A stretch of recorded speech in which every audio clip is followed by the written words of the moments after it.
પણ જો આ જ વાત આપણી દીકરી સાથે થાય, સાસરિયામાં એને ત્રાસ હોય, એનો પતિ એને બરાબર રાખતો ના હોય, કે પછી એ જુગારી હોય કે દારૂડિયો હોય, ત્યારે આપણે એને શું સલાહ આપશું કે બેટા પડ્યું પાનું નિભાવી લેવાનું.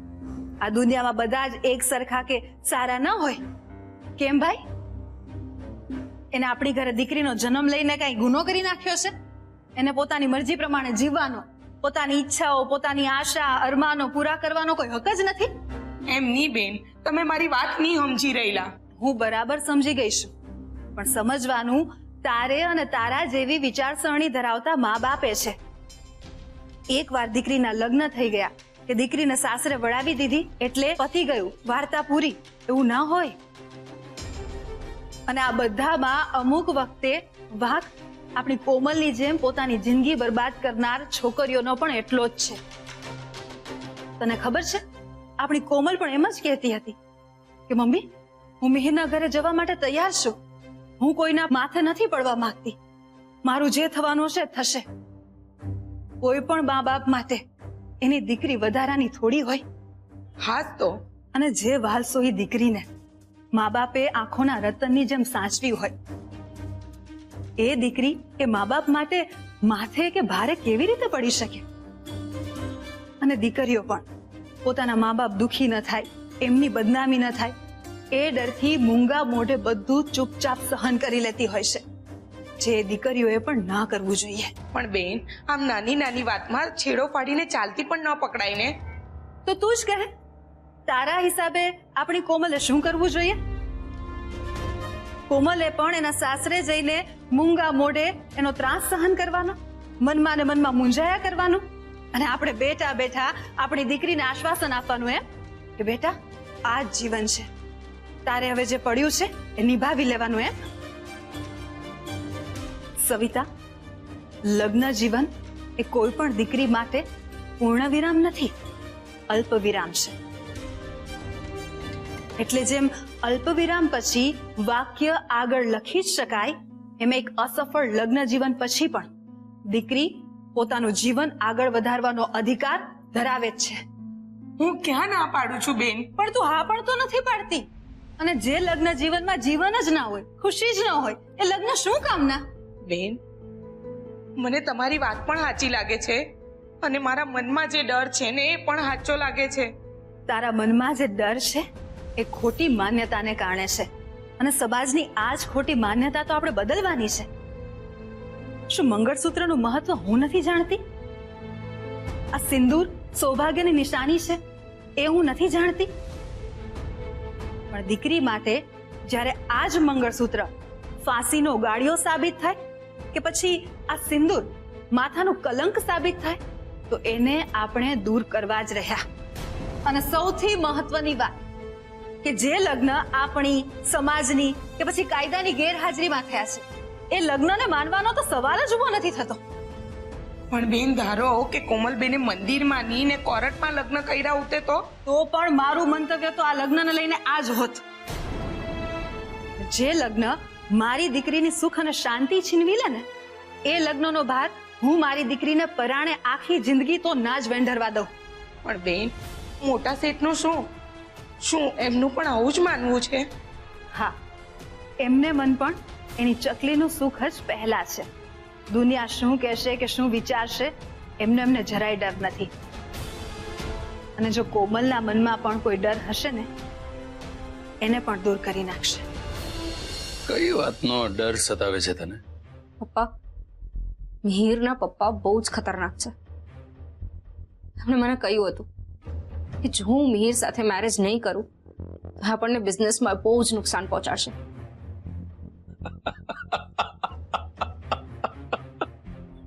તમે હસો છો કેમ? હસું નહીં તો શું કરું ચકલી? એણે કહ્યું અને તે માની લીધું.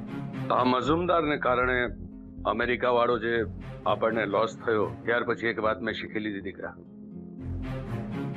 હવે પછી જ્યાં પણ બિઝનેસ કરીશ ત્યાં મઝુમદારના બચ્ચાને આસપાસ ફરકવા પણ નહીં દઉં. એટલે તારો આ મિહિર કે મઝુમદાર આપણને હવે પછી ₹1 કોઈ સંજોગોમાં લોસ નહીં કરાવી શકે. પણ પપ્પા, એ લોકોએ તમને હૈદરાબાદની પાર્ટીના કેસમાં તો લોસ કરાવ્યો જ ને. ના, એ તો કાગનું બેસવું અને ડાળનું પડવું એવું જ હતું. merely a coincidence, I mean it. સાચે પપ્પા? તારા સંબચ્ચા, તારા મનમાંથી આ વહેમ અને આ ડર કાઢી નાખ કે મઝુમદાર હવે આપણને કોઈ પણ પ્રકારનું નુકસાન પહોંચાડી શકે. અને જો બેટા, ભવિષ્યમાં કંઈક આવું ફરી થાય તો મનમાં ને મનમાં મૂંઝાયા નહીં કરવાનું દીકરા. આવીને અમારી સાથે વાત કરવાની, શેર કરવાની. વાત કરશો તો રસ્તે નીકળશે. હવે બોલ, તારા મનમાં કોઈ પણ પ્રકારનો ડાઉટ છે? ના. તો હવે બધું ભૂલી જવાનું. ઓકે? તારી પોતાની નવી આઈડેન્ટિટી, તારી પોતાની નવી ઓળખાણ ઊભી કરવા માટે પછી પણ, અને લાઈફમાં જ્યાં પણ તારા લગ્ન અમે ગોઠવીએ ત્યારે તું એમની પત્ની તરીકે કરતા એ તારા થનાર પતિ અથવા તારા સાસરિયા તારા નામે ઓળખાય એવું કશું કર, એવું કશું બન. યા બી સમથિંગ. યસ પપ્પા, હવે મને સાચી દિશા મળી ગઈ છે. Thank you very much. Love you papa. Love you two બચ્ચા, આઈ લવ યુ ટુ. બેન, તમારી બધી વાત સાચી, પણ મારું મન હારું કઈ માનતું જ નથી. સવિતા, સમજવાનો પ્રયત્ન કર. માન્યો કે દીકરી પારકી થાપણ કહેવાય. દીકરીને પરણાવ્યા પછી એનું સાચું ઘર એનું સાસરું જ કહેવાય. પણ એ ક્યારે? જ્યારે આપણે આપણી દીકરીને સારા ઘરે રાજી ખુશીથી સારા લોકોની વચ્ચે પરણાવી હોય તો. બાકી આપણે આપણી ફૂલ જેવી કોમળ કોમલને જરાય દુઃખના દરિયામાં નથી ધકેલવી. એકદમ સાચી વાત કીધી મમ્મીજી તમે. આયશા બેન, તમે પણ મોટી બેનની ચાલુ ગાડીમાં બેસશો? અરે ચાલુ ગાડીનો સવાલ જ નથી. મમ્મીજીની વાત ખરેખર સાચી છે. અને આજના જમાનામાં તમે આમ જૂનવાણી વિચારશો તો કેમ ચાલશે? અને જ્યારે કોમલબેન પોતે જ આ લગ્ન કન્ટિન્યુ કરવા નથી માંગતા તો આપણી ફરજ છે કે આપણે એમને આ લગ્નમાંથી મુક્ત કરીએ, કારણ કે હવે એમને હકીકતની ખબર પડી ગઈ છે. અને મમ્મીજી, આજે મને ખરેખર તમારી ઉપર માન થાય છે. તમે ભલે ચોપડીઓ નથી વાંચી પણ તમે કોમલબેનનું મન વાંચી શક્યા. અને એમને આ લગ્નમાંથી મુક્ત કરવાનું તમે જે ડિસિઝન લીધું, સાચું કહું, ખરેખર આ બહુ જ મોટું ડિસિઝન છે. સાચું કહું સોનું, પહેલા તો કોમલના લગ્નની વાત સાંભળીને હું પણ ડરી ગઈ હતી, પણ પછી મેં મારું મન મક્કમ કરીને વિચાર્યું કે જે લગ્ન આવી રીતે છળ કપટ કરીને પરાણે ડરાવી ધમકાવીને કરવામાં આવ્યા છે એ લગ્નને આપણે શું કામ માનીએ. એટલે હું મારી કોમલની જિંદગી તો બરબાદ નહીં જ થવા દઉં. અને એમાં પણ મને જ્યારે તારા પપ્પાજીનો સાથ મળ્યો ને પછી મારે કોનાથી ડરવાનું હોય? તો સવિતાબેન, હવે તમને તમારા પ્રશ્નના જવાબ મળ્યા ને? હા બેન, કોમલબેને નવેસરથી જિંદગી જીવવાનો પૂરો હક છે અને એ હક આપણે આપવો જ રહ્યો. હા ઠાકોરજી, કે તમે અમારા સવિતાબેનને મનાવી લીધા. બાકી તો આ એક જ વાત વિચારી વિચારીને પોતે પણ ડરત ને અમને પણ ડરાવ્યા કરત.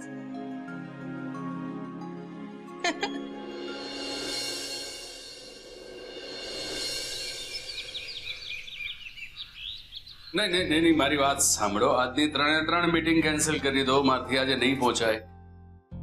નહીં, ઘરે જરા એક લંચ પાર્ટી ઓર્ગેનાઇઝ કરી છે એટલે મારાથી નહીં આવી શકે. યા યુ કેન શિફ્ટ ટુમોરો. કાલ યા ઓકે. સાંભળો, હું શું કહું છું, આ તમે મારી પાસે આટલી બધી તૈયારી કરાવડાવી, આ દૂધપાક ને પૂરી ને શાક ને ફરસાણ ને આટલું બધું બનાવડાવ્યું, પણ એ તો કહો કે આવવાનું છે કોણ? કોકિલા ગોરી, સસ્પેન્સ કોને કહેવાય? હા, પણ આવનાર કોણ છે ને શું કામ આવી રહ્યું છે એ તો ખબર હોવી જોઈએ ને. એ લોકો આવે ત્યારે એ લોકોને જોઈને નક્કી કરજે કે એ લોકોનું આપણા જીવનમાં કેટલું મોટું સ્થાન છે. કદાચ તમે માધુરીબેનને માફ કરીને એમને ને રાકેશ કુમારને જમવા નથી બોલાવ્યા ને? ઓ માય ગોડ, તારો તો નણંદ માટેનો પ્રેમ ઉભરાઈ રહ્યો છે નહીં? ડોન્ટ વરી, એ લોકોને પણ બોલાવીશું, પણ હમણાં નહીં, થોડા દિવસ પછી. ઓકે? હા તો આજે અત્યારે કોણ આવે છે એ તો કહો. કોકી રાણી, તમારા બધા જ સવાલોનો જવાબ મળશે એક નાનકડા બ્રેક પછી, બપોરે 12:30 વાગે. ત્યાં સુધી તમારી બાકીની રસોઈ પૂરી કરો જાઓ. સારું સારું, બપોરે 12:30 વાગ્યા સુધીમાં તમે કહેલી બધી જ રસોઈ તૈયાર હશે. બસ. ઓકે, મારા પેલા ભરેલા મરચાના ભજીયા. હા હા, ભજીયા પણ બનાવી નાખીશ. મોટી બેન, હવે તો કહો કે જમવા કોણ આવવાનું છે? સવિતા, મને જેવી ખબર પડશે ને એવી તરત તને કહી દઈશ. હા, અત્યારે હાથ ચલાવ. 12:30 થઈ ગયા. હવે તો મને કહો કે એવું તો ખાસ કોણ મહેમાન આવવાનું છે? હું હાજર છું. અરે બાબુ, તમે આવો આવો. સારું થયું તમે આવી ગયા. જમવાનું તૈયાર છે, જમી લો. અરે જમવા બોલાવ્યા છે તો જમીને જ જઈશ ને. આ જયરાજભાઈનો ફોન હતો કે આજે બધાએ સાથે બેસીને જમવાનું છે. પછી આપણે તો વિચારવાનું જ ના હોય ને. કેમ છો બધા? કેમ છો કોકિલાબેન? જય શ્રી કૃષ્ણ. અરે આવો આવો હિનાબેન, જય શ્રી કૃષ્ણ. મને માફ કરજો. હા, એટલે મને આવતા જરા મોડું થઈ ગયું. તૈયાર તો હું એકદમ ક્યારની થઈ ગઈ હતી, પણ મને રિક્ષા જ બહુ લેટ મળી. એટલે તમે સવારના જે ખાસ મહેમાનોની વાત કરતા હતા એ આ લોકોની વાત કરતા હતા? હાજી. શું વાત છે? સવારનું સરપ્રાઈઝ કરીને એમણે આખું ઘર માથે લીધું હતું. અને હું પૂછું છું તો કે છે ખાસ મહેમાનો આવવાના છે, પણ કહેતા નથી કે તમે અને બાબુ આવવાના છે. જયરાજભાઈ, આ તો ચીટિંગ કહેવાય. અમે કઈ મહેમાન થોડા છીએ. ખાસ તો આઈ એમ સોરી. ખૂબ મહત્વના કારણસર આ બંને મહત્વના મહેમાનોને મેં આજે આપણા ઘરે બોલાવ્યા છે. પણ કોકિલાબેનને ના હતી ખબર કે હું આવવાનો છું, એટલે એમણે મારી પ્રિય વાનગી અડદની દાળ અને રોટલા તો ના જ બનાવ્યા હોય. બાબુ, તમારી અડદની દાળ અને રોટલા મારે તમને આજે નથી જમાડવા. મારી કોકી અને આયશાના હાથના બનેલા મિષ્ટાન અને ફરસાણની થાળી જમાડવી છે. અરે પણ એ ખાસ વાત શું છે એ તો કહો. ભૂખ લાગી છે, જમવાનું તૈયાર છે, જમતા જમતા વાત કરીએ. હા, ચલો.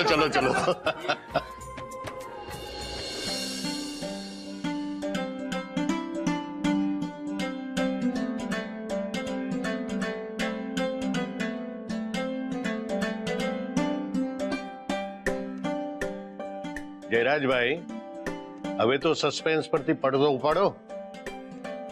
એવી તે શું ખાસ વાત છે કે અમને બધાને ભેગા કરે છે? બાબુ, આજે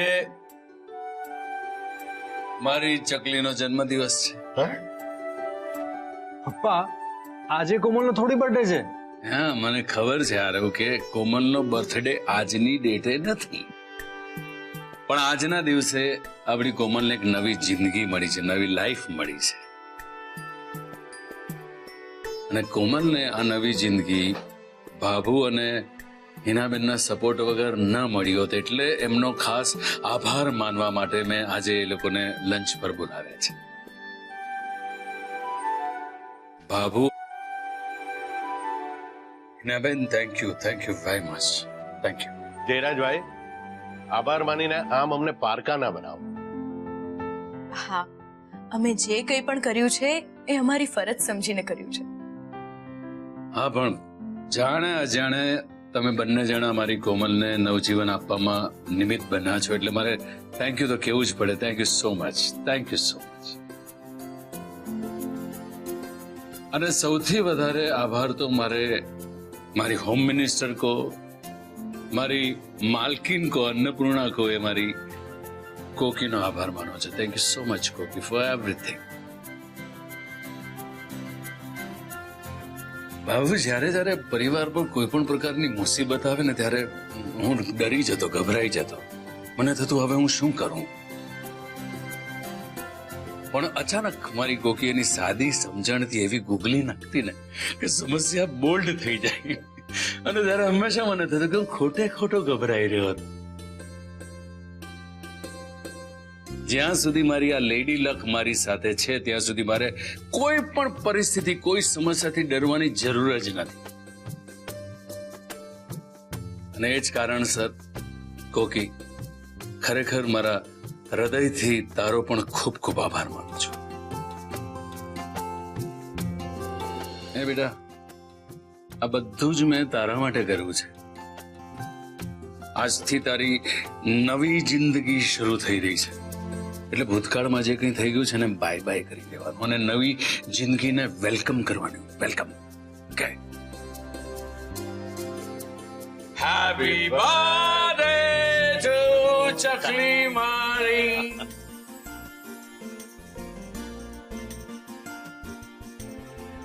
ખાના शुरू किया जाए.